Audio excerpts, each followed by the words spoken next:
is not coming home. Ayaw niyang umuwi para patotohanan yung kanyang mga sinasabi. Wala namang hindi ba? Pwede ba namang lalabas ka sa social media, sabay makapakulong ako ng tao based on what you said? Hindi po ganoon. Proseso po ng hustisya ang ating sinusunod dito. Okay? Pending na sa Sandigan Bayan ng isang motion para kanselahin ang pasaporte ni former Ako Bicol Representative Zaldico. Kasunod yan ng kumpirmasyon kahapon ni President Bongbong Marcos na mayroon ng arrest warrants para sa dating kongresista at ilang opisyalis ng DPWH at SunWest Corporation kaugnay ng ilang maanumalyang proyekto sa Mindoro. Ayon kay Ombudsman Boying Remulla, bagaman desidido ang kanilang opisina na itulak ang kanselasyon ng passport ni Ko, hihintayin pa rin nila ang desisyon ng deciding authorities. Ando na, ongoing na. May motion na yan na pending sa Sandigan Bayan.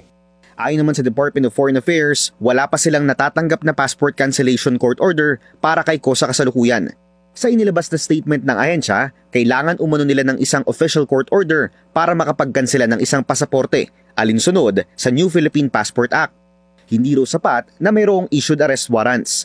Samantala, sinabi naman ni DILG Secretary John Vic Remulla na mayroon lamang hanggang November 24 ang mga kinasuhan para isurrender ang kanilang mga sarili.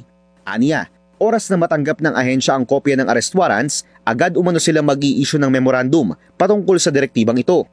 Magsasagawa umano ng manhunt operations ang mga law enforcement agency kapag hindi voluntaryong sumuko ang mga personalidad na kasama sa mga hinainan ng arrest warrants.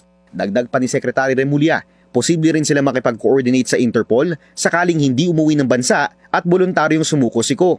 Samantala, sinigurado naman ng PNP na dadaan sa lawful implementation ang mga isasagawang serving of arrest warrants para sa mga dawit na personalidad.